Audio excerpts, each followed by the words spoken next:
Dear student, कैसे हो आप सभी का स्वागत है आपके अपने यूट्यूब चैनल तिलक 10 प्लस। बेटा कक्षा 10 यूपी बोर्ड एग्जाम का ये सॉल्यूशन है।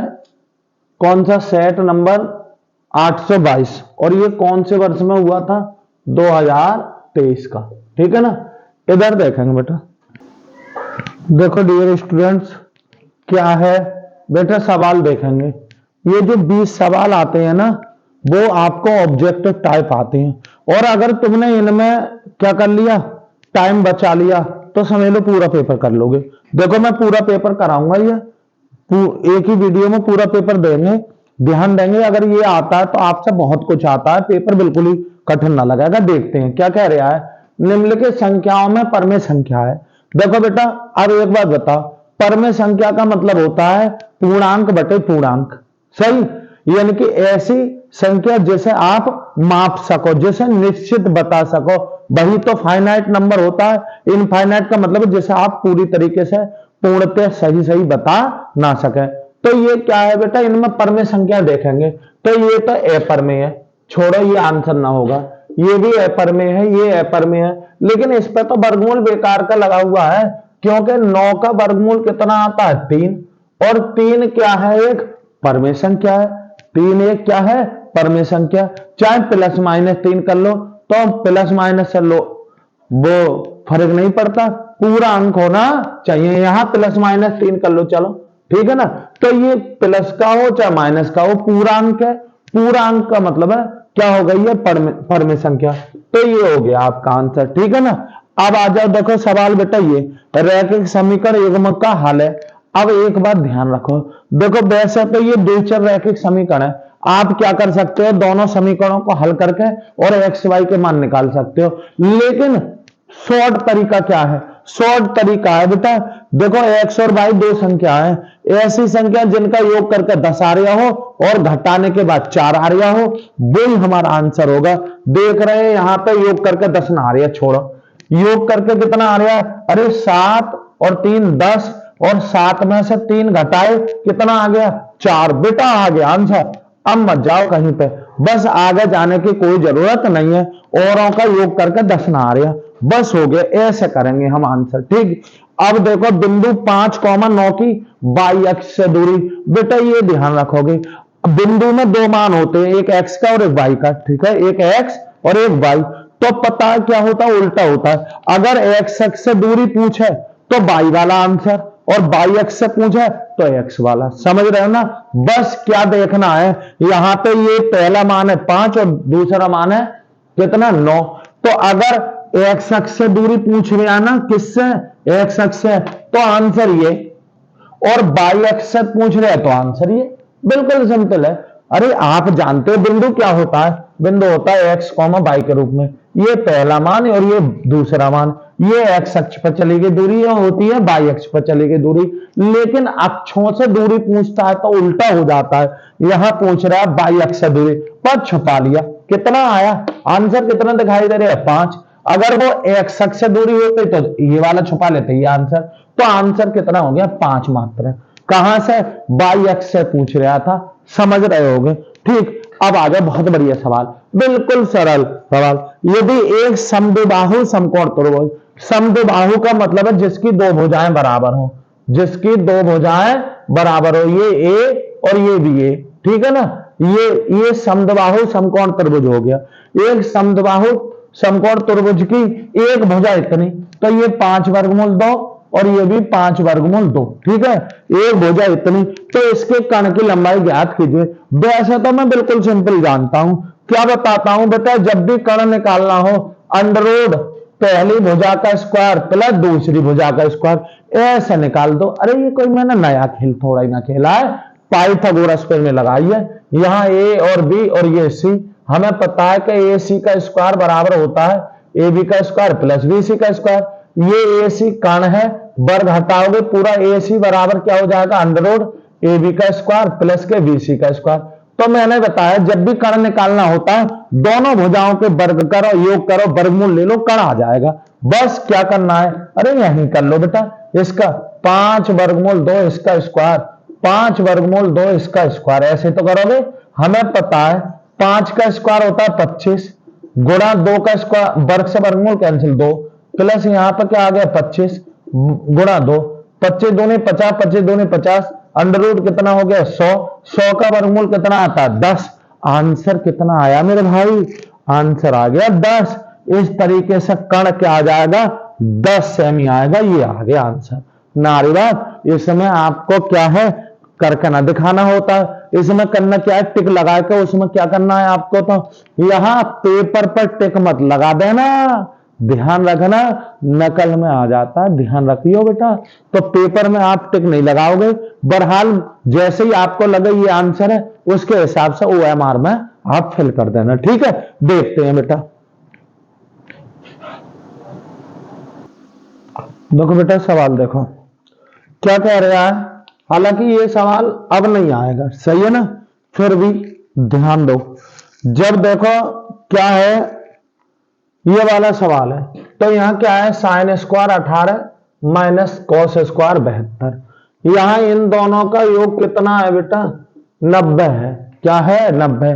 तो यहां पर पूरक नियम लगाया करे, क्या जब किन्हीं दो कोणों का योग 90 हुआ करता था तो बड़े को हटा दो और 90 माइनस छोटा लिख दो, यानी कि बड़े को कैसे हटा दो बेटा, यहां पे साइन स्क्वायर 18 है, सही है, यहां तो छोटा है, माइनस यहां स्क्वायर ऊपर रखो और यहां क्या लिख लो कॉस 90 माइनस के 18, क्या लिख लो बेटा 90 माइनस के 18। बेटा अब भी ये 72 ही है ना, तो अब क्या करेंगे, ये साइन स्क्वायर 18 ऐसे ही माइनस, हमें पता 90 ये बतलाता कॉस बदल जाएगा साइन में, किसमें साइन में, कोण में आ जाएगा 18, स्क्वायर है तो स्क्वायर, तो बेटा साइन 18 माइनस साइन 18 क्या हो गया घट के आ गया 0। इस तरीके से आंसर क्या आया करता था, इसका ये हो जाया करता था 0।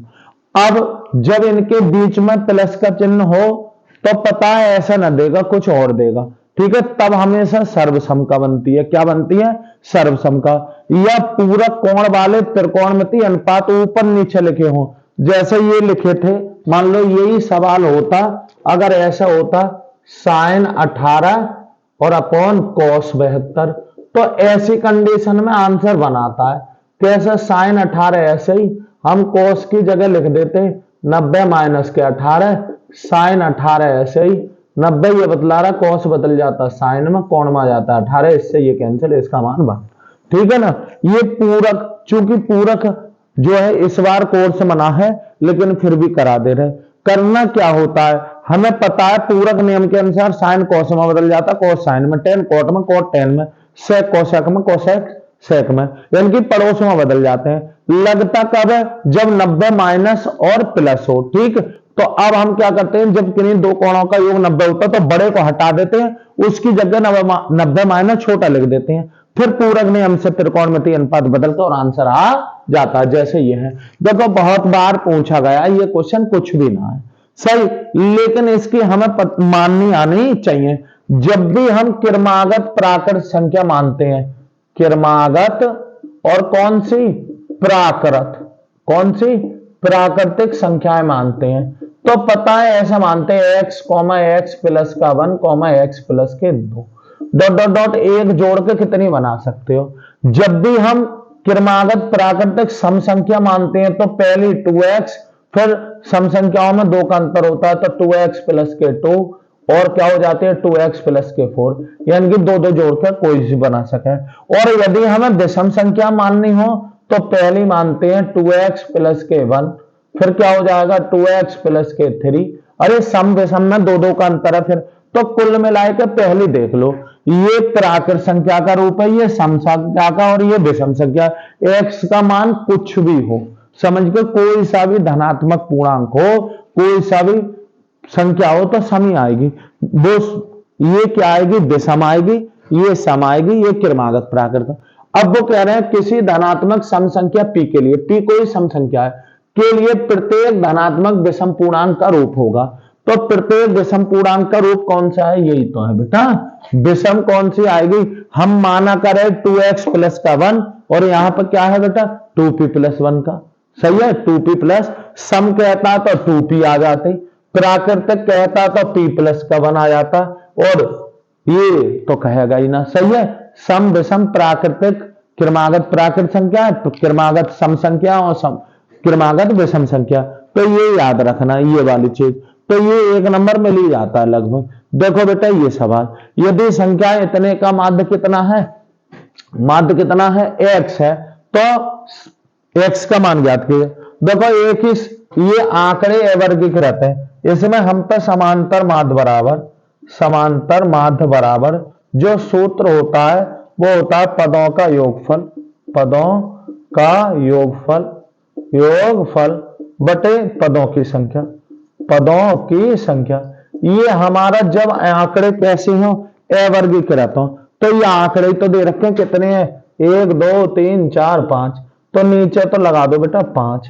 यहां कह रहे हैं इनका माध्य x है, तो माध्य के नीचे x लिख लो, इन सब का जोड़ कर लो, x प्लस के 8 प्लस के कितना कितना x और प्लस के 11 प्लस के 14, ठीक है ना। इसको इधर लाओ बेटा, ये 5x हो गया, उधर जोड़ोगे तो ये किसी में ना जुड़ेगा x ऐसे ही, बाकी के सबको जोड़ो, 7 8 15 हो रहे हैं, 15 और कितना 11 कितने होते हैं 15 और 11 होते हैं बेटा 26 और 14 कितना हो गया 40, ठीक है ना। अब भाई हमें तो x निकालना है, तो x के पद एक तरफ, इधर 5x था माइनस x आया, उधर हो गया 40, यह कितना बचा 4x बराबर 40, या x बराबर 40 बटे 4, 4 से कटा 10 बार, कुल मिलाए के आपका x का मान कितना आ जाएगा 10। यहाँ पे x का मान पूछ रहा था वो 10। ये हर हाल में आता है, ये सबको पता होने चाहिए। जब आंकड़े अवर्गीकृत हो तो समांतर माध्य का बिल्कुल सरल सूत्र होता है पदों का योग बटे पदों की संख्या, पदों का योग बटे पदों की संख्या। अब आ जाओ बेटा, ये भी निश्चित है, ये सवाल किसी ना किसी रूप में आएगा। क्या कह रहा है, द्विघात समीकरण इतने के मूल समान है। जब भी मूल समान है समझ लो डी शून्य, डी शून्य का मतलब बी स्क्वायर माइनस 4ac बराबर शून्य।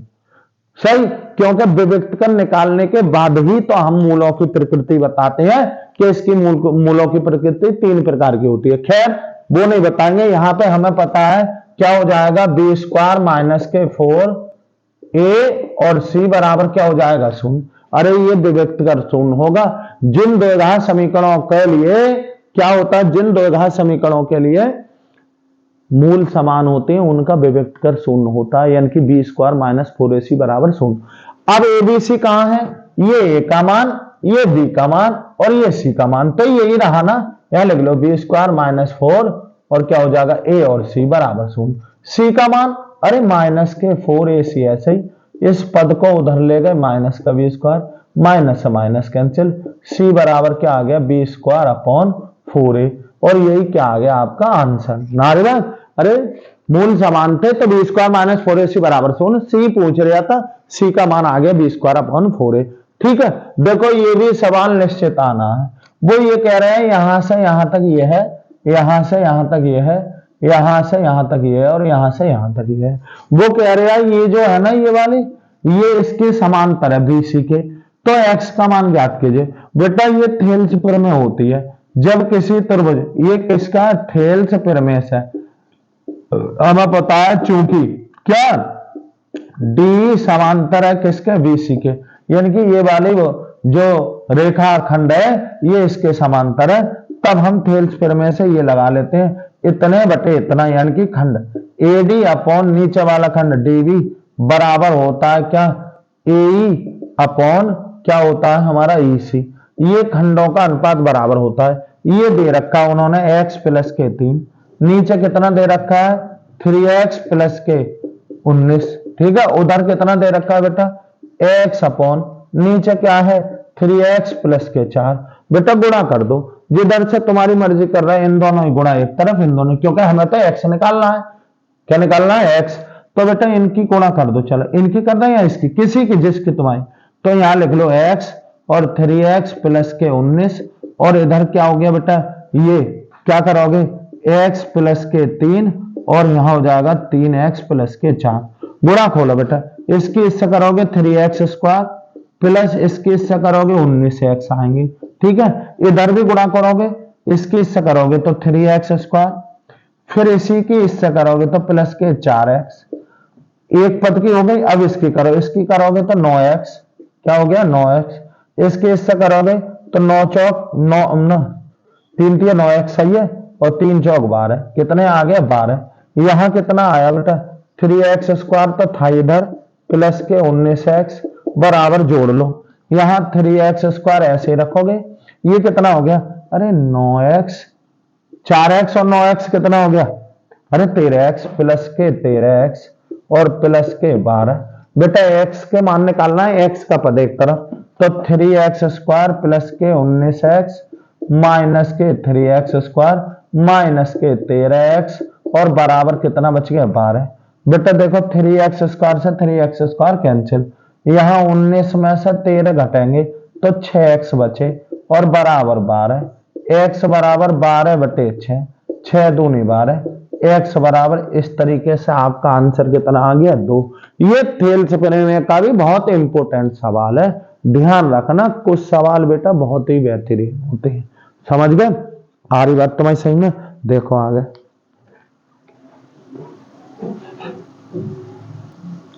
देखो बेटा क्या है, क्या कह रहे हैं वो सवाल, यहां 1 से 10 तक की धनात्मक सम संख्याओं का माध्य ज्ञात कीजिए।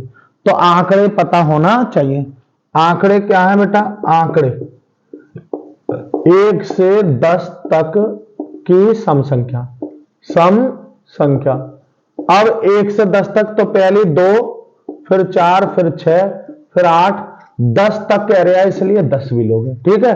अब इनका माध्य आप कैसे निकालते हो, माध्य निकालते हो समांतर माध्य, कैसे, पदों का योग बटे पदों की संख्या। तो 1 2 3 4 5, तो नीचे 5, ऊपर योग करोगे 2 प्लस के 4 प्लस के 6 प्लस के 8 प्लस के 10, यही तो करोगे, नीचे 5 ऐसे ही योग करो, 6 और 6 12 और 8 20 और 10 30, ठीक है ना। इससे ये कटा कितने बार, 6 बार, आंसर कितना आया 6। लेकिन पता है क्या, मैं एक तुम्हें शॉर्ट ट्रिक बता रहा हूं, आंसर झटके पट, कैसे, देखो कैसे, जब बेटा ये निश्चित क्रम हो, चाहे 1 से स्टार्ट हो, चाहे 2 से स्टार्ट हो, चाहे 10 से, लेकिन अंतर समान हो, जैसे यहां 2 बढ़ रहा है, यहां 2 बढ़ रहे हैं, यहां 2 बढ़ रहा है, ये 2 बढ़ रहा है। समांतर माध्य क्या होता है, पहला और लास्ट जोड़ो और आधा कर दो, पहला लास्ट जोड़ो और आधा। तो हम देख रहे हैं पहला कितना है 2, लास्ट कितना है, कितना 10, 10 और 2 12, आधा करोगे यानी कि 2 से भाग दोगे, आंसर देखो आया 6। इतनी जल्दी आंसर आएगा।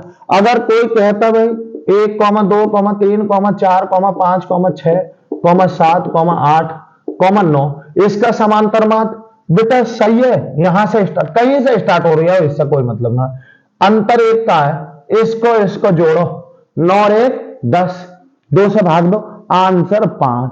इस तरीके से आप जल्दी करोगे, ऐसे ना बहुत देर नहीं लगाएंगे इन सवालों में, जितनी जल्दी होगी आंसर। चलो देखते हैं बेटा ये सवाल, इसके अभाज्य गुणनखंड कीजिए। आप जानते होगे, ना जानते होगे तो सिंपल तरीका यही है कि 156 के अभाज्य गुणनखंड, यानी कि 2 से काटो, 2 सत्ते 14 और 2 अट्ठे 16, फिर 2 से काटोगे 2 तिया 6, 2 तिया 6 और 2 नम 18, फिर 2 से ना कटेगा तो 3 से काटो, तो 3 से जब काटोगे तो ये कितना हो जाएगा, 3 एकम 3, 3 तिया 9, फिर 13 से काटो तो ये, इसके 156 बराबर कितना आया, 2 गुणा 2 गुणा 3 गुणा 13, यही तो आया। अब गुणा में घातें जुड़ जाती हैं, समान पदों की गुणा में घातें, ये 2 है, ये भी 2 है, एक पावर ये है 1, तो इसकी 2 की पावर 2 गुणा 3 गुणा 13, कहां है बेटा ये, देख रहे हो, अरे बिल्कुल ऊपर ही रखा है, समझ लो, है ना। हर बात तुम्हारे समझ, इस तरीके से ये क्या आ गया आंसर, ठीक। ये सवाल यार ये सूत्र पे आधारित है, अगर सवाल ना आता भी है तो भी आपको केंद्रीय प्रवृत्ति की जो माप है उनमें पता है, संबंध पता होना चाहिए। क्या संबंध है बेटा, ये संबंध है बहुलक बराबर 3 गुणा माध्यक माइनस 2 गुणा माध्य, सही है।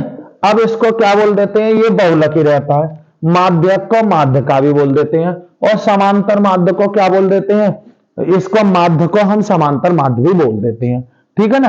ये बस ये संबंध आपको पता होना चाहिए। अगर ये संबंध पता है तो बेटा एक सवाल पक्का पूछे जाने की उम्मीद रहती है। कभी कभार तो ये संबंध ही पूछ लिया जाता है। अरे क्या कह रहा है, एक एक वर्गीकृत आंकड़ों का माध्य ये रहा पहले वाला, बहुलक ये रहा 12, तो इसका माध्य पूछ रहा है। अरे बहुलक यहां कितना है बेटा, 12 है। 3 गुणा ये आपसे पूछ रहा है माध्यक, इसको ऐसे ही रहने दो, माइनस 2 गुणा माध्य कितना है, माध्य बेटा 24। क्या हो गया 24। क्या आया, अरे इधर देखो, इधर तो 12 चल लिया था, इधर 3 गुणा माध्यक चल लिया, यही तो चल लिया, और माइनस ये 24 दूनी कितने हो गए 48। बेटा इसको इधर ले जाओ, तो इधर 12 थे, ये 48 और लाए, उधर 3 गुणा माध्यक रह गया ना, रह गया। 12 और 48 कितने होते हैं 60। ये गुणा की चीज बटे में लाओगे, माध्यक आ जाएगा बेटा, काटना भी, इससे ये कटेगा 20 बार, तो माध्यक कितना आ जाएगा 20। इस तरीके से माध्यक कितना आ जाएगा 20। आपको ये फॉर्मूला आना चाहिए, कौन सा, बहुलक बराबर 3 गुणा माध्यक माइनस 2 गुणा माध्य। सही है, इस पर आ जाए। अब आओ बेटा, ये सवाल भी इस तरीके का एक सवाल आएगा। देखो कैसे आएगा, हमें संबंध याद है, सब ना बताऊंगा क्योंकि मैं पिछले वीडियो में बता दे चुका हूं। जब अपरिमित हल है यानी कि बहुत हल है, तो ये होता है a1 बटे a2 बराबर होता है b1 बटे b2 बराबर होता है c1 बटे c2। अब ये a1 b1 कहां से आए, अरे दो समीकरण ना होती हैं, कितनी होती हैं, a1x प्लस के b1 y प्लस के c1 बराबर 0। पहले समीकरण में x के गुणा में a1, y के गुणा में b1 डायरेक्ट लिखा है वो c1। दूसरे में a2x प्लस के b2 y और प्लस के c2 बराबर 0। छांट लेंगे तो अब हम देख रहे हैं इसमें शुद्ध कर लो, इसको क्या कर लो, 2x प्लस के 3y माइनस के 5 बराबर 0। ये रहा बेटा a1, ये रहा b1 और ये रहा c1। दूसरे में 4x प्लस के ky माइनस के 10 बराबर 0। ये रहा a2, ये रहा b2 और ये रहा c2। लगा दो बेटा इसमें, a1 का मतलब है 2/4, b1 का मतलब है 3/k, c1 का माइनस के 5/-10। इससे ये कैंसिल, यही तो आया। अब क्या कह रहा है, सवाल क्या बता रहे हैं भाई, आपको k का मान निकालना है, तो इसको ले लो ना बराबर, इन दोनों ही गुणा एक तरफ, इन दोनों ही गुणा एक तरफ करोगे तो बेटा कितना आएगा जरा बताना, 2k, और इन दोनों के 4 तिया 12, के बराबर क्या हो जाएगा 12 बटे, ये बटे में 2 लगाओ, 2 से कट गया 6 बार, आंसर कितना आ गया 6। आंसर कितना आया 6। इसके लिए आपको कोई हल नहीं है, तो नियम होता है a1 बटे a2 बराबर होता है b1 बटे b2 बराबर नहीं होता है c1 बटे c2। ये कोई हल नहीं है, केवल एक हल है, तो a1 बटे a2 बराबर नहीं है b1 बटे b2। और जब बहुत हल होते हैं, अनेक हल होते हैं, अपरिमित हल होते हैं, तो a1 बटे a2 बराबर b1 बटे b2 बराबर c1 बटे c2। ये पूरा चार्ट है तुम्हारी किताब में, ये निश्चित याद होना चाहिए। जब ये याद है तो आपका एक क्वेश्चन गारंटी दे रहा हूं आएगा। इधर देखो, अब इधर देखते हैं बेटा, ये सवाल है लाल बटे कक्का का है। देखो क्या कह रहे हैं, cos a बराबर इतना, तो tan a plus cot a का मान जोड़ के बता। अब एक बात बताओ मेरे भाइयों, देखो त्रिकोणमिति अनुपात का मान कब निकल सकता है, त्रिकोणमिति अनुपातों के मान जब ही निकल सकते हैं जब आप पे त्रिभुज कंप्लीट है, यानी कि त्रिभुज की तीनों को भुजाएं कंप्लीट है, तो लाल बटे कक्का से किसी का भी मान निकाल सकते हो। लाल बटे कक्का जानते ही होगे बेटा, ये साइन, ये कॉस, ये टेन, ये कॉट, ये सेक, ये कोसेक। अरे 6 त्रिकोणमिति अनुपात तो है, एल ए एल और के ए, यानी कि साइन का मान होता है लंब बटे कर्ण, कोस का मान आधार बटे कर्ण, टेन का मान लंब बटे आधार, कोट का मान आधार बटे लंब, सेक का मान कर्ण बटे आधार और कोसेक का मान कर्ण बटे लंब। कहां होते हैं ये, यहां ये होते हैं, ये 90 अंश है, ये हमेशा कर्ण होता है यानी कि के होता है। अब अगर यहां एंगल में ले रखा है, इसके यहां खाली छोड़ दिए, अगर यहां है तो ये आधार हो गया, और यहां से देख रहे हो तो ये हो गया लंब। हमेशा लंब वहां से सामने वाली भुजा होती है, कौन से वाले की, जहां से आप देख रहे हो, जहां। तो अब हम देख रहे हैं जैसे ये क्या दे रखा है, अरे कॉस बराबर आधार बटे कर्ण, ये एक त्रिभुज बनवा देगा जिसका आधार ये है, कोण ये है। देखो बना लिया मैंने त्रिभुज, ये बना लिया बेटा। देखो यहां पे मैं ए मान लू, यहां बी मान लू और ये सी। ठीक है, तो ये कॉस ए बराबर आधार बटे, अरे कॉस बराबर क्या होता है, आधार बटे कण। इसका मतलब है हमें पता है ये आधार हो गया और ये कण, तो ये 7 और ये क्या हो गया 25। बस मुझे ये और पता पड़ जाए। अब बेटा अगर आप बहुत ही थोड़े से जागरूक बच्चे हो तो हमें पता है पाइथागोरस प्रमेय एक ऐसी प्रमेय है जब समकोण त्रिभुज की 2 भुजाएं दे रखी हो तो तीसरी निकाल लेते हैं।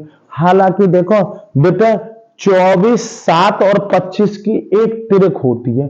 त्रिक का मतलब है जो पाइथागोरस प्रमेय को सेटिस्फाई कर दे। तो अब हम देख रहे हैं यहां हमें यही तो निकालना है। तो पाइथागोरस प्रमेय क्या होती है भाई, ये एक तरफ रहना है, इन दोनों के स्क्वायर का योग एक तरफ। तो पाइथागोरस प्रमेय लगाऊंगा, क्या लगाऊंगा, पाइथागोरस प्रमेय क्या होती है, अरे ए बी का स्क्वायर प्लस बी सी का स्क्वायर बराबर ए सी का स्क्वायर। ए बी का स्क्वायर की जगह 7 का स्क्वायर, यहां लगाऊंगा बी सी मुझे निकालना है, यहां लगाऊंगा 25 का स्क्वायर। ठीक है ना, कुल मिलाए 7 का स्क्वायर हो गया 49, बी सी का स्क्वायर ऐसे ही 25 का होता है 625, बी सी का स्क्वायर ये रहने दो 200, 625 ये माइनस के 49, कुल मिलाकर कितना आया, बीसी का स्क्वायर बराबर इसमें से ये घटाओगे 576 बचेंगे, वर्ग हटा दो और इधर वर्गमूल लगा दो 576 बीसी, ये 24 का स्क्वायर होता है, यानी कि 576 का वर्गमूल होता है 24। तो ये कितना आ गया 24 आ गया। बस त्रिभुज कंप्लीट हुआ ना, किसी का भी मान निकाल लेना।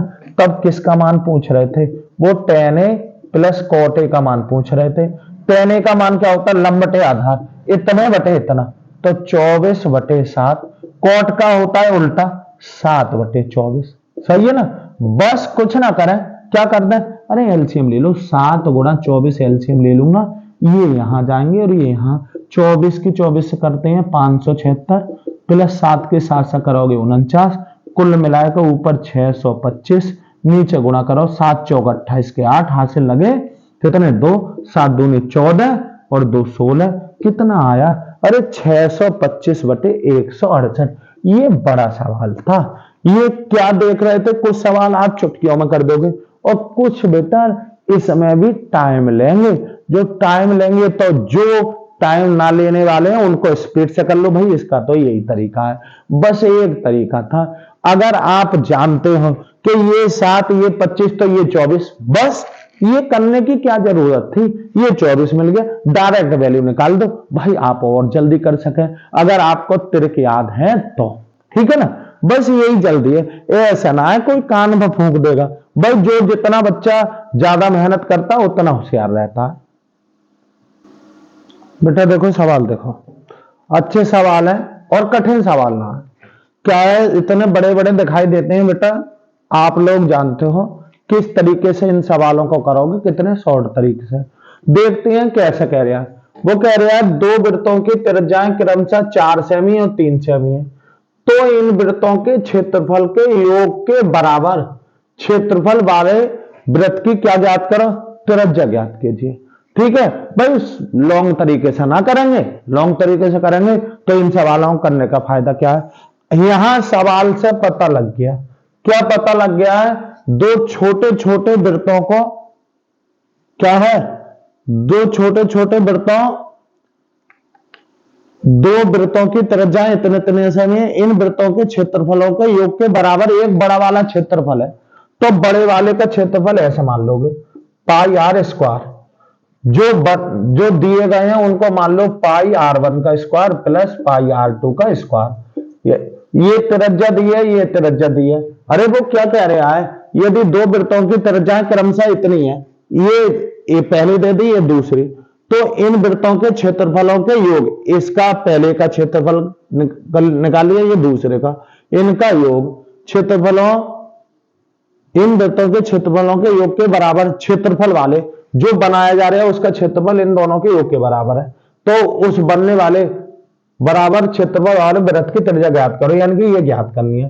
बिल्कुल सिंपल हो गया, पाई ऐसे ही आर स्क्वायर ऐसे ही, पाई क्या ले लो कॉमन, यहां r1 का स्क्वायर और यहां r2 का स्क्वायर, क्या करोगे पाई से पाई कैंसिल, यहां क्या हो गया, आर स्क्वायर बराबर, बेटा पहले क्या करो, 4 का स्क्वायर प्लस 3 का स्क्वायर, आर स्क्वायर बराबर 4 का स्क्वायर 16, 3 का हो गया 9, आर का स्क्वायर बराबर हो गया 25, आर बराबर वर्गमूल 25, और कितना लोगे इसका, 5 लोगे, क्योंकि दूरी कभी भी नेगेटिव नहीं होती, हालांकि वर्गमूल के बाहर प्लस माइनस आएगा, इसलिए क्या लगेंगे, सीधे 5 लिखोगे, तो उस वृत्त की त्रिज्या कितनी आ गई, 5। इस तरीके से ये आंसर आ गया। ठीक है, देखो इस तरीके, इसको मैं कितने बड़े तरीके से समझाऊंगा, इसके 2-3 तरीके बताऊंगा। कैसे, वो कह रहे हैं द्विघात समीकरण के मूल ज्ञात करो, मूल का मतलब है आपको एक्स का मान ज्ञात करना है। ठीक है, देख रहे हैं हम मूल ज्ञात करने की हम पर 2 विधियां हैं। ठीक है, एक गुणन विधि और एक सीधीधराचार्य विधि और पूर्ण वर्ग विधि, लेकिन हम गुणन विधि से करेंगे। कैसे करते हैं बेटा, इसके गुणनखंड करेंगे, एक्स स्क्वायर माइनस के 3x माइनस 10 के। कैसे करते हैं गुणनखंड, 10 एकन 10, 10 में ऐसा पहाड़ा पड़ो कि घटा के 3 आ जाए, तो हम देख रहे हैं 5 गुणा 2 बराबर 10, 5 में से 2 गए बराबर हो गया 3, 5 में से, ये शर्त होती है, ये कह रहा है घटाओ, तो घटा के कितने आ जाए, 3 आ गई, सवाल से 3 हटा दो, ये लगा दो, तो एक्स स्क्वायर माइनस यहां 5 माइनस के 2 और बाहर x माइनस के 10 बराबर 0। एक्स स्क्वायर ऐसे ही माइनस के 5x और माइनस माइनस प्लस के, ये x इसके भी गुणा में, और तो 2x माइनस के 10 बराबर क्या आ गया, 0। ऐसा करने से कितने पद बन जाते हैं, 4, पहले पद से कॉमन और दूसरे से, इससे आ रहा है x कॉमन, x माइनस के 5, तुरंत जोड़ों के बीच प्लस का चिन्ह यहां लगा दो, क्या कॉमन आ रहा है, 2, x माइनस के 5 बराबर 0। अब ब्रैकेट कॉमन आ गई, क्योंकि दो ही पद तो एक ही है, एक ही है, x माइनस 5 की ब्रैकेट आ गई, यहां से बच गया x प्लस के 2 बराबर आ गया 0। x माइनस के 5 बराबर 0 या x प्लस के 2 बराबर 0, x बराबर आ गया 5 और x बराबर माइनस के 2, तो एक मूल तो 5 आ गया, एक 2, तो 5 और माइनस के 2 कहां है, ये हैंगे। अब देखो ये तो बहुत बड़ा लॉन्ग लॉन्ग हो गया, अरे एक नंबर का सवाल, बच्चा टाइप सवाल को इतने देर लगाओगे, फिर कैसे करेंगे।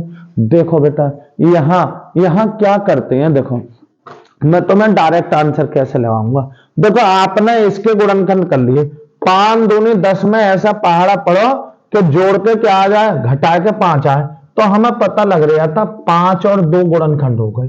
ठीक, अब क्या करते हैं, अब इसको चिन्ह कैसे लगाओगे, यही आंसर हो रहा है, ये कैसे, देखो यहां चिन्ह क्या है बेटा, क्या का चिन्ह है बेटा, बताना जरा, यहां प्लस यहां माइनस का है, तो इसके आगे लगा दो प्लस, लगा हुआ है, इन दोनों की गुणा करो, इन दोनों की माइनस माइनस प्लस, ठीक है ना, प्लस आया तो इसका उल्टा कर दो माइनस, बिल्कुल सिंपल है, यही क्या आ गया आंसर। अरे तुम तो सोच रहे होगे सर जादू कर दिया, अरे जादू ही है। देखो औरों को देखें, जैसे एक्स स्क्वायर प्लस यहां 6x है और यहां पर कितना है, यहां 8 बराबर 0। तुम बताना जरा इसके हल, इसका हल कितना हो जाएगा, मैं तुम्हें बताऊं बेटा, अरे वो कह रहा है 8 एकन 8, 8 में ऐसा पहाड़ा पड़ो जोड़ के 6 आ जाए, तुमने पहाड़ा पड़ा 4 दूनी 8, 4 और 2 कितने होते हैं 6, तो देहा एक हो गया 4 और एक हो गया 2, सही, 4 दूनी 8 ही तो हो गए। अब यहां कैसे आंसर चिन्ह मैंने बताया, इसका उल्टा चिन्ह क्या है, इसका उल्टा माइनस, इन दोनों की गुणा करो आया प्लस, फिर इसका उल्टा करेंगे तो माइनस, आंसर आ गया इसका हल।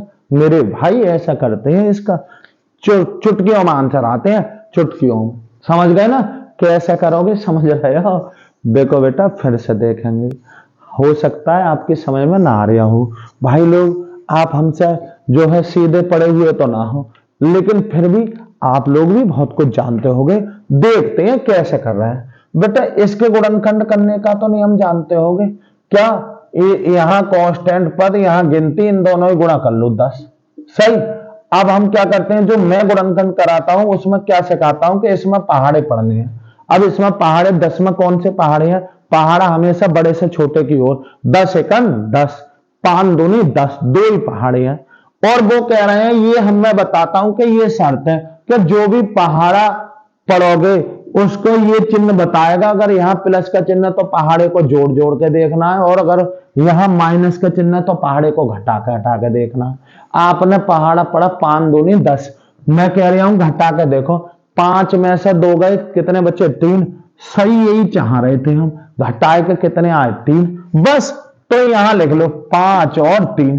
अब बेटा अभी ये आंसर ना आया, ये मूल नहीं मिले, फिर कैसे मिलेंगे? यहां किसका चिन्ह बताओ बेटा? यहां माइनस का चिन्ह है, तो इसका उल्टा करो। यहां सही हो गया प्लस, चलो उल्टा ही है। इन दोनों की गुणा करो, माइनस माइनस होता है प्लस, फिर इसका उल्टा करो, तो इसका उल्टा करोगे तो यहां पे आ जाएगा माइनस। तो ये आ गया 5 कॉमा, सॉरी यहां गलत हो गया, 5 दूनी 10 थे, है ना? हाँ सही है बेटा, 5 में से 2 गए 3, सही है।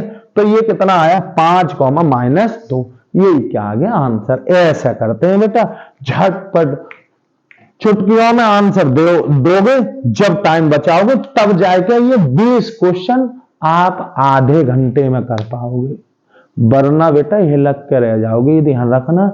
और 20 में 20 ही नंबर मिलेंगे, 21 ना मिलेंगे। फिर पूरा पोर्शन आगे का कैसा रह गया? 50 नंबर का कितनी देर में करोगे? जब 20 का तुम इतना टाइम में करोगे तो 50 का कितने में करोगे? ध्यान रखेंगे, चुटकियों में आंसर देना सीखो इसके।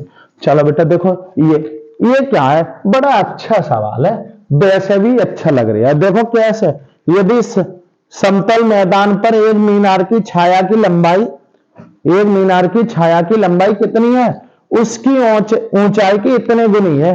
अरे समझ गए, ये हो गई मीनार, ये हो गई उसकी छाया, इन दोनों में संबंध है, ये h है और ये है वर्गमूल 3h, यही तो कह रहा है। अरे उसकी ऊंचाई की इतनी गुनी है, छाया बेटा यही तो है छाया, और ये ऊंचाई हो गई, इसकी ऊंचाई कितनी गुनी है? तो कह रहा है सूर्य का उन्नयन कोण। अच्छा ये निकलवा रहा है, सही बेटा। यहां से देख रहे हो तो ये लंब हो गया और ये आधार। अरे ले लो बेटा, tan थीटा बराबर लंब बटे आधार, लंब कितना है h, और यहां है वर्गमूल 3h, h से h कैंसिल, कुल मिलाकर tan थीटा बराबर 1 बटे वर्गमूल 3, tan थीटा ऐसे ही रखोगे। ये tan में कितने का मान है? मान याद रखना, त्रिकोणमितीय अनुपातकों के यदि आपको मान ना याद है, समझ लो बहुत गड़बड़ कर रखी है। कोई दिक्कत नहीं है, अभी हमारी प्ले लिस्ट में जाकर देखोगे तो तुम्हें पता है क्या है, वहां पर त्रिकोणमिति की जो दूसरी वीडियो वो देखो, सब मान चुटकियों में याद होंगे। देखते हैं बेटा यहां पर क्या हो गया।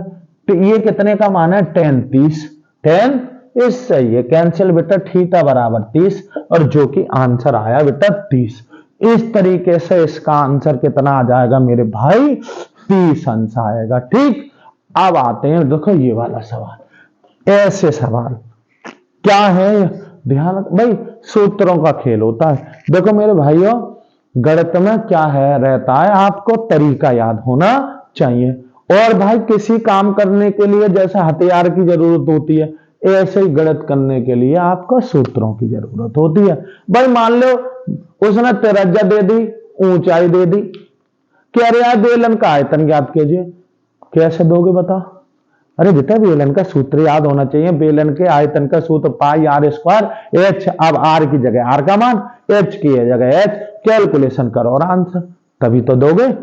तो इसलिए सूत्र बहुत मायने रखते हैं। देख रहे हैं, देखो बेटा क्या कह रहा है, देखते हैं आप लोगों को। इधर देखेंगे 45 सेमी ऊंचाई, 4 सेमी व्यास वाले एक धात्विक ठोस बेलन को पिघलाकर, बेटा बेलन में आप जानते हो बेलन ऐसे होता है बेटा, ऐसे यहां पे वृत्त होते हैं ऊपर नीचे, और ये इसकी आर होती है और ये इसकी एच। दो ही चीजें पता हो, ये त्रिज्या होती है और हम जानते हैं व्यास होता है पूरा। व्यास दे दिया तो त्रिज्या दे दी, और त्रिज्या दे दी तो व्यास दे दिया। क्या व्यास त्रिज्या का 2 गुना होता है? व्यास त्रिज्या का कैसा होता है? 2 गुना होता है, और त्रिज्या व्यास की आधी होती है। बिल्कुल सिंपल यार। क्या व्यास दे दिया 4, त्रिज्या मिल गई 2, ऊंचाई मिल गई है, तो बेलन का तो सब कुछ मिल गया। अरे मेरे भाई बेलन का मिल गया सब कुछ। फिर क्या कह रहे हैं, को पिघलाकर बनाए गए 6 सेमी व्यास वाले ठोस गोलों की संख्या पूछ रहा है। यानी कि जो बेलन था उसे पिघलाया गया है और उससे क्या बनाए गए हैं, उससे बेटे गोले बनाए गए हैं। क्या बनाए गए हैं? गोले। सही। तो हमें पता है, एक बात बताओ, हम कहें 1 किलो कोई मटेरियल है, ठीक, इस तरीके से हम किसी बर्तन में बड़े में भर के लेके आए, हम कह रहे हैं इसके छोटे छोटे पीस कर दो, कितने किलो हो जाएंगे? अरे भाई 1 किलो ही होंगे। पीस तुमने आकार बदल सकते हो, लेकिन जितना द्रव्यमान था वही रहेगा, द्रव्यमान चेंज थोड़े ना होगा। तो ऐसे ही कह रहे हैं, जो गोलों का आयतन है, जितने भी गोले बनेंगे उनका आयतन बराबर बेलन का आयतन। ठीक, समझ गए बेटा। और कितने, अब आ जाओ गोला। गोला के लिए गोले का आयतन होता है 4/3 पाई आर का क्यूब, यानी कि त्रिज्या पता होनी चाहिए। त्रिज्या पता है, समझ लो गोले का सब कुछ पता है बेटा। गोल त्रिज्या ना दिया, उसने क्या दिया? व्यास दिया। अरे व्यास ही सही। सही। तो हमें पता है वो पिघला के ये बनाया जा रहा है, तो हम लिखेंगे n गुणा गोले का आयतन, गोले का आयतन, और बराबर क्या हो जाएगा? बराबर बेलन का आयतन, बेलन का आयतन। ठीक है ना बेटा। n क्या है? गोला। जितने गोले बने उनकी गोले के आयतन का क्या कर देंगे? ये सब का आयतन बराबर होगा उस अकेले का आयतन। शॉर्ट में लिख रहा हूं, देखो n ऐसे ही, इसका आयतन होता है 4/3 पाई और r की घात 3। इसका होता है पाई r स्क्वायर h, पाई से पाई कैंसिल, n ऐसे ही गुणा 4/3 ऐसे ही। बेटा r कितनी है? गोला ये रहा, व्यास है 6, तो त्रिज्या कितनी हो गई? अरे त्रिज्या बेटा आधी हो गई, 3 का क्यूब। यहां हो गया r, इसकी कितनी हो गई यार? 2 हो गई। कितने हो गए? 2 का स्क्वायर। ऊंचाई कितनी है बेटा? 45। कितने हो गए? 45। चलो बेटा और करेंगे, n गुणा ये 4 ऐसे ही बटे 3, ये कितने बार कटा? अरे ये 3 का क्यूब कितना होता है? 27, बराबर ये हो गया 4 गुणा 45। ठीक है ना। अब क्या करेंगे, इससे ये कटा 9 बार। ठीक है, हमें तो n निकालना है, तो 4 गुणा 45 थे, n का मतलब है ये जो गुणा में है सब बटे में ले जाओ, तो कितना हो जाएगा? ये 4 जाएगा बटे में और ये जाएगा 9। बेटा 4 से 4 चटक गया, चटक का मतलब है कट गया। ठीक है ना। और 9 पंजे 45, इसका मतलब है कितने गोले बने? अरे उसमें 5 गोले बने मेरे भाई। कितने गोले बने? 5। ठीक है। पिघलाने वाले सवालों में आयतन, अगर तुम्हें बनने वाली चीज का आयतन अपने आप पता पड़ गए, इसको पिघला रहा हूं, बना आयतन कितना? अरे जितना पिघला रहे उतना ही तो बनेगा। ठीक है। चलो खैर कोई बात ना, बड़ा मस्त बेहतरीन बहुत बढ़िया सवाल। कैसे? देखो हमें अगर तुम्हें जानकारी है तो हर जगह आपको कहीं ना कहीं हर चीज में मदद मिलेगी। कैसे? क्या कह रहा है जरा देखना सवाल। यदि एक त्रिभुज एबीसी एक समबाहु त्रिभुज है, देखो मेरे भाई समबाहु त्रिभुज जैसे बनाएंगे ये, तो हमें कई चीज पता पड़ गई। क्या? एक तो ये पता पड़ गई ये सब भुजाएं बराबर होंगी, सब भुजाएं आपस में बराबर होंगी, और प्रत्येक कोण मेरे भाई कितना होगा? 60 अंश होगा, ये होगा। ठीक है, प्रत्येक कोण कितना होगा? 60। ये चीज आपको पता पड़ गई। वो क्या कह रहा है? प्रत्येक कोण कितने का होगा? 60 अंश। चलो सही है। वो क्या कह रहा है? देखो यदि त्रिभुज एबीसी एक समबाहु त्रिभुज इस प्रकार है कि एडी बीसी पर लंब है, तो ये हो गए बी और ये हो गए सी और ये हो गए ए, और यहां से खींच दो इस पर लंब, ये खींच दिया बेटा लंब, ये यहां पर लंब है, इधर 90 तो इधर भी 90। सही है बेटा। इसने क्या कर डाला ये बात बताओ। इसने 2 समकोण त्रिभुज बना दिए, एक इधर और एक इधर। आ रही है तुम्हारी बात समझ में? देखो बेटा सही। फिर क्या कह रहा है? तो एडी का स्क्वायर बराबर होगा, और किसके रूप में मांग रहा है? किसके?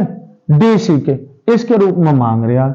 मैं एक बात तुम्हारी जानकारी के लिए बता दूं, ये सब भुजाएं आपस में बराबर होंगी, ए बी बराबर होगी बीसी के और बराबर होगी एसी के। क्यों? क्योंकि ये कैसा है?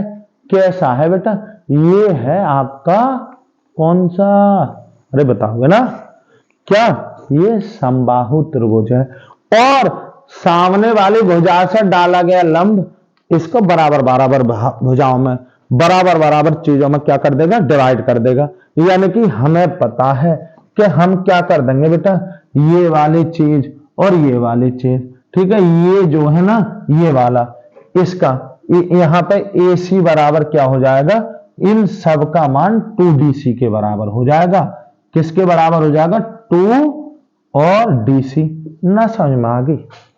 अरे भाई इसका मान पूरे का आधा होगा ना होगा, इसका मान पूरे का आधा होगा, तो इनके AB की जगह BC की जगह AC की जगह 2DC लिख सको। बस पाइथागोरस प्रमेय लगा दो। क्या इधर से लगा दो, जो निकलवा रहा है, क्या निकलवा रहा है, AD निकलवा रहा है, तो ऐसे लिख दूं AD का स्क्वायर प्लस DC का स्क्वायर, DC का स्क्वायर बराबर AC का स्क्वायर, AC का स्क्वायर। ठीक, यहां AD का स्क्वायर ऐसे ही रहने दो प्लस के DC का स्क्वायर। बेटा इसकी जगह रखो, इसकी जगह लिख सकता हूं 2DC का स्क्वायर, और 2DC का स्क्वायर लिखोगे तो चलो इधर लिख रहे हैं AD का स्क्वायर, है ना, और बराबर ये कितने हो गए, 4DC का स्क्वायर। ये प्लस की चीज उधर भेज दो, माइनस DC का, 4 में से 1 गया, कितना हो गया, 3DC का स्क्वायर हो गया, और आंसर आ गया ये वाला। अब तुम कह रहे होगे सर हमारे पल्ले ना पड़ी, सही है, पढ़नी भी ना चाहिए इतनी जल्दी। इतनी जल्दी अगर तुम्हारे पल्ले पड़ जाए तो फिर फायदा क्या होगा। अरे मजाक कर रहा हूं, तुम तो दिल पे ले रहे हो। इधर देखो क्या क्या है बेटा, यहां पे हम देख रहे हैं ये बेटा हम जान रहे हैं ये क्या हो गया, ये 60 अंश है, ये भी 60 अंश है, और ये भी 60 अंश है। सब भुजाएं आपस में बराबर हैं। सपोज करो ये 6 और ये भी 6 और ये भी 6, ठीक है ना, तो यहां से जब लंब डालोगे तो निश्चित ही अर्धक होगा, लंब सीधा डालोगे क्योंकि ये सब बराबर है। तो बेटा 3 ये और 3 ये जानते हैं हम। यानी कि अगर मैं इसको लिखना चाहूं बताओ तो इसका 2 गुना होगा ना होगा। अब मैंने ये A और ये B और ये C, मुझे AC की जरूरत है, किसकी, AC की। अब हम कह रहे हैं इसके रूप में बताओ, तो हम कहेंगे इसका 2 गुना है, 2 गुणा 3 तो ये, अरे ये 6 क्या है इसका 2 गुना, और ये क्या है हमारे DC। यानी कि सब की जगह, चाहे AC की जगह, चाहे AB की जगह, चाहे BC की जगह, इसका 2 गुना लिख दूंगा मैं। इस भुजा का कैसा लिख दोगे, 2 गुना। बस इतना सा खेल था, और बस पाइथागोरस प्रमेय लगा दो, आपको AD का स्क्वायर कितना मिल जाएगा, ये किसके रूप में, DC के रूप में आपको 3DC का स्क्वायर मिल जाएगा। समझ रहे हो ना? हाँ देखो बेटा बेहतरीन सवाल, सॉल्यूशन कैसे करेंगे पूरा कराऊंगा मैं। सॉल्यूशन क्या कह रहा है सवाल, दो घात समीकरण इतने का व्यक्त कर ज्ञात कीजिए और फिर मूलों की प्रकृति ज्ञात कीजिए। पहले उतार लो बेटा दो घात समीकरण, दो घात समीकरण उतार लो। क्या है, 4x square minus 6x plus के 5 बराबर 0। कैसे लिखते हैं, अब ये लिखा आ गया, यहां लिखते हैं समीकरण एक की तुलना किससे करोगे बेटा, ax स्क्वायर प्लस के bx प्लस के c बराबर 0 से करने पर आपको a का करने पर a का मान कितना मिला, अरे a मिलेगा ये वाला 4, कॉमा b मिला ये माइनस के 6, और c कितना मिल गया, c मिल गया 5। ठीक है, तब विभक्त कर निकाल लो। विभक्त कर निकालने का सूत्र, विभक्त कर क्या है बेटा सूत्र, बराबर बी स्क्वायर माइनस 4ac, यही तो है। ये d बोल देते हैं, b की जगह माइनस 6 का स्क्वायर माइनस 4, a की जगह 4 और c की जगह कितना हो गया 5, d ऐसा ही बेटा माइनस का स्क्वायर कितना हो गया प्लस 6 का स्क्वायर होता है 36 माइनस 4 चौक 16, 4 चौक 16 पंजे 80। यहां पर d कितना आया, अरे ये गए माइनस के 44, माइनस के कितना हो गया बेटा 44। आ रही बात तुम्हारी समझ में भाई, यहां विभक्त कर आ गया इतना। अब हमें पता है वो कह रहे मूलों की प्रतिकृति, यहां लिखेंगे चूंकि d का मान छोटा है 0 से, अरे शून्य माइनस की वैल्यू सब 0 से छोटी ना होती है, तो d का मान छोटा है 0 से, इसलिए मूल द्विघात समीकरण के ये ऐसे लिख देंगे, दी गई द्विघात समीकरण के मूल कैसे हैं, वास्तविक नहीं है। कैसे नहीं है? वास्तविक नहीं है। ये हो गई प्रकृति, पूरा सवाल हो गया। सही है ना? देखो बहुत अच्छा क्वेश्चन वो हैगा, वो भी बहुत अच्छा क्वेश्चन। ये तो छपेगा, गारंटी है। Very very very very important, निश्चित छपेगा ये ऐसा क्वेश्चन। ठीक है, चाहे विवेकन निकलवा, चाहे मूलों की प्रकृति निकलवा, चाहे मूलों की प्रकृति देके और एम का मान निकलवा। ठीक है, देखो सॉल्यूशन देखो इसके क्या कह रहा है। यदि cos a माइनस बी बराबर इतना और sin a प्लस बी बराबर इतना, और ये तो सब ऐसे दे रखा है कि a प्लस बी 0 से बड़ा 90 के बराबर या छोटा, और a बड़ा है 20 है, तो a और b का मान ज्ञात कीजिए। दो चीजें ज्ञात करवा रहा है। कितनी चीजें? दो। तो समझ लो दो चर रैखिक समीकरण बनेगी। बना लो बेटा। सॉल्यूशन कैसे करेंगे? दिया है, क्या दे रखा है? cos a माइनस बी बराबर वर्गमूल 3/2। क्या करोगे? cos ऐसे ही, a माइनस बी ऐसे ही।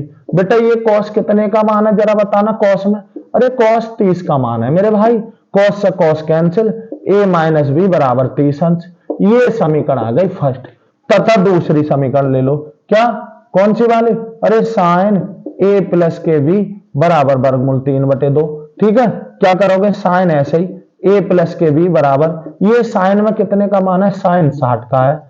sin से sin कैंसिल, a प्लस के बी बराबर क्या हो गया? 60 अंश। सही है। ये समीकरण कितनी आ गई? 2 आ गई तुम्हारे भाई। समझ में आई बात? तो जब दो समीकरण बन गए, बस अब क्या करना, इन समीकरणों को ही तो सॉल्व करना है। सीधे ले लो, इनमें पद समान है। ले लेंगे क्या? समीकरण 1/2 लेने पर, 1/2 लेने पर लेंगे बेटा। क्या हो जाएगा? अरे a माइनस के b बराबर 30 अंश और a प्लस के b बराबर कितना हो गया? 60 अंश। यही तो है। जोड़ दो, जोड़ने पर यहां लिख देंगे जोड़ने पर, क्योंकि पद कट रहा है, इससे ये कैंसिल। 2a बराबर कितना हो गया? ये तो 90 हो रहे हैं, 90 हो रहे हैं, 2 धर ले जाओ। तो a बराबर कितना हो गया? 90/2। a बराबर कितना आया बेटा? 45 अंश आया। a का मान आ चुका है 45। a का मान किसमें? समीकरण 2 में रख दो। 2 में रखने पर 2 में जाओ, यहां एक ही जगह क्या लिखोगे? 45 प्लस b बराबर 60 अंश। यही तो आया। b ऐसे ही 60 माइनस के 45। बेटा b बराबर 60 में से 45 गए, कितना हो गया? 15। लिख देंगे अतः a बराबर कितना हो गया? 45 अंश और b बराबर कितना हो गया? 15 अंश। और यही क्या आ गया आंसर। ऐसा करते हैं, ये बेटा ऐसे ही लिखोगे, क्योंकि ये ऑप्शन ना है जो इसमें तुक्का लगा दो। इसमें बेटा तुम्हें करना ही पड़ेगा पूरा सॉल्यूशन। ठीक है, देखते हैं आगे। देखो बेटा बड़ा सिंपल है, माध्यक ज्ञात कीजिए। इसका आपको तरीका पता होना चाहिए। जब भी माध्यक ज्ञात करना है, पहले तो 3 कॉलम बना लो। कितने? माध्यक हमेशा कितने कॉलमों में होता है? 3 में। 1, 2 और 3। 3 कौन कौन से होते हैं? पहले तो वही वर्ग अंतराल, ठीक है। दूसरा बारंबारता। तीसरा संचयी बारंबारता। सही है ना? यानी कि ये F और ये होती है CF। ठीक है, यहां लिखेंगे 40 से 45, 45 से कितना? 50, 50 से 55, 55 से कितना बेटा? 60 और 60 से 65, 65 से 70 और 70 से कितना है? 75। अरे ये इतना ही तो है। हाँ बेटा इतना ही है। देखो इधर, यहां देख लो, यहां लगाओ बेटा। इसके सामने कितना है? 2 और 3 8, 6 6 और 3 और 2। ठीक है बेटा, तीसरी बनाओ। यहां 2 तो ये भी 2, इसमें ये जोड़ो, लिख दो। 2 और 3 कितना हो रहा है? 5। 5 में ये जोड़ोगे 13, 13 में ये जोड़ोगे कौन सा? 13 6 19, 19 और 6 25 और ये 28 और ये वाली ये तिरछी जोड़ते हैं ऐसे। सही है ना? 28 में 2 जोड़ोगे 30। अब कहीं गलती ना हो, इसके लिए इसका योग देख लें। अरे 2 3 5 और 8 13 और 6 19 और 6 कितना हो रहा है? 25 और 28 और 2 30। योग ये वाला और ये वाला पद समान होता है। बस अब सूत्र याद है माध्यक का। क्या बेटा आपको अगर सूत्र याद है तो तुम आसानी से कर दोगे, कुछ भी ना है। मैंने इसकी बहुत डिटेल में वीडियो डाल रखी है।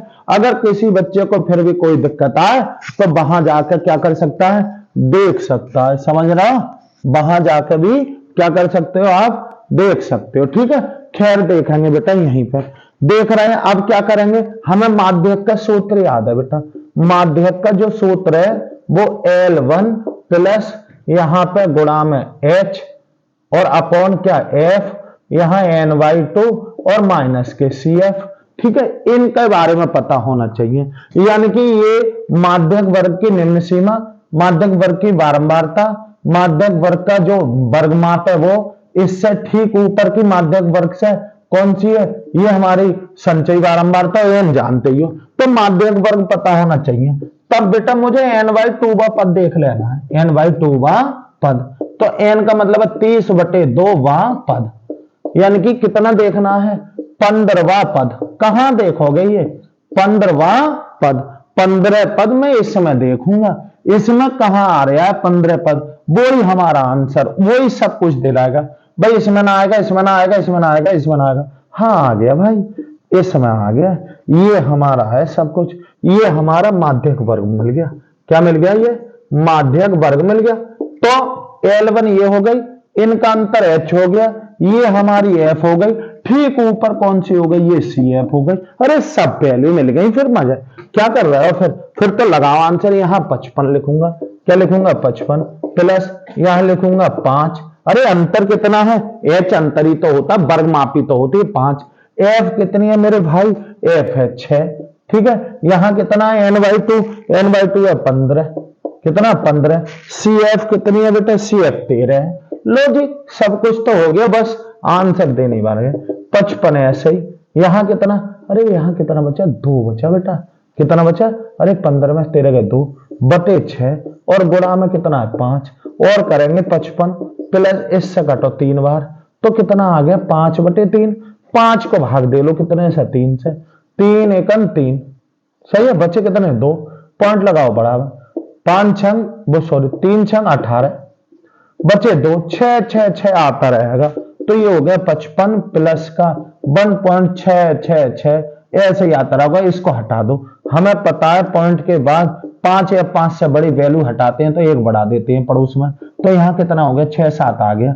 कुल मिलाकर 55 और 1 56 हो गया और 0.67 ये आ गया आपका माध्य। बताइए कहां दिक्कत आई। अरे लॉन्ग क्वेश्चन है यार, जरा सा खेल आना चाहिए। यदि आपको खेल आता है तो आप खिलाड़ी कहलाओगे नंबर 1। देखो मेरे भाइयों, वीडियो बड़ी हो जाएगी बहुत, ठीक है ना।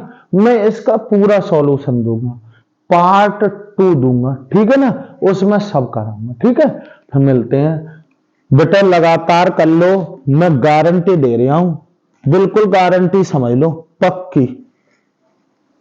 अगर आपने 5-6 सेट पूरे लगा लिए, निश्चित कोई रोकने वाला ना है, बहुत अच्छे नंबर आएंगे आप लोगों के। तैयारी करते रहो, ठीक है। आप लोगों का काम है भाई, जितना ज्यादा से ज्यादा शेयर कर सको उतने ज्यादा बच्चों तक पहुंचाओ, ठीक है। मिलते हैं, धन्यवाद।